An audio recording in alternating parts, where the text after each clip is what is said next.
Zaburi 92 mstari wa kwanza na wa pili unasemaje? Ni neno jema kumshukuru Mungu na kuliimbia jina lako ewe uliye juu, kuzitangaza rehema zake asubuhi na uaminifu wake wakati wa usiku.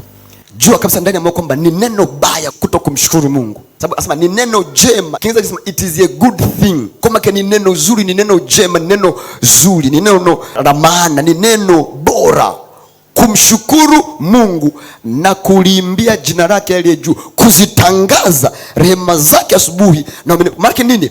Mungu anakusudia kila mtu ambaye ni wako wake atangaze rehema zake na kutangaza uaminifu wake. Kuzitangaza rehema zake asubuhi na uaminifu wake wakati wa usiku au wakati wa jioni. Kwa hiyo kila mtu anapaswa kuwa mtangazaji wa rehema na uaminifu wake. Kwa kama wewe hauko kwenye sehemu ya kutangaza rehema zake na kutangaza uaminifu wake, unafanya kitu kibaya sana. Sababu anasema ni neno jema kumshukuru Mungu na kuliimbia jina lake aliye juu, kuzitangaza rehema zake asubuhi na uaminifu wake wakati wa usiku. Kwa make sure kwenye maisha yako unatangaza rehema zake na uaminifu wake. Namna ambavyo ukikaa kwenye kuzitangaza rehema zake na uaminifu wake, unakuwa ni mtu ambaye unatafutwa na Mungu.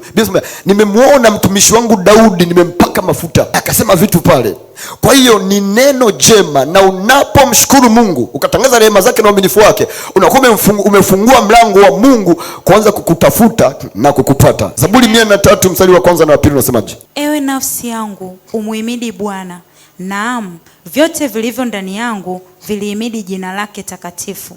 Ewe nafsi yangu umuhimidi Bwana, wala usizisahau fadhili zake zote. Ewe nafsi yangu umuhimidi Bwana, naam vyote vilivyo ndani yangu vilihimidi jina lake takatifu. Ewe nafsi yangu umuhimidi Bwana, wala usisahau fadhili zake. Si watu wengi wanakumbukaga fadhili za Bwana, wengi wanakumbukaga yale ambao hatuna. Kumbuka, yani asilimia kubwa ya mawazo tunawaza ambavyo hatuna, tunawaza ambavyo hatujapata, tunawaza ambavyo vimetushinda. Ila kuwaza yale ambayo Mungu ametutendea ni shida sana, kwa sababu kama haujui namna ya kufikiri, hauwezi kujua namna ya kushukuru.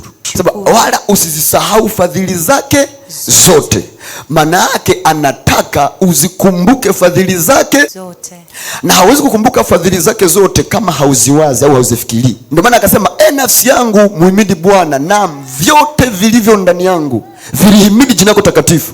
Maana figo zako, mapafu yako, moyo wako, akili zako, fikra zako, damu yako, mishipa yako, mifupa yako, kila kitu vimshukuru Mungu na kumhimidi Bwana. Kwa sababu kila wakati ambapo kuna tatizo, huwa kwa kawaida tunasahau zile fadhili zake, na tukisahau zile fadhili zake tunashindwa kuenjoy wema wake. Ndio maana Daudi akasema wema na fadhili za Bwana zitanifuata siku zote za maisha yangu, nami nitaketi nyumbani mwa Bwana nikiutafakari uzuri wake. Unapokutana na changamoto, ghafla huwa zinakutengenezea mazingira ya kusahau fadhili za Bwana. Unasahau kabisa namna ulivyowahi kuenjoy mkono wa Mungu, ulivyowahi kuenjoy neema na rehema zake.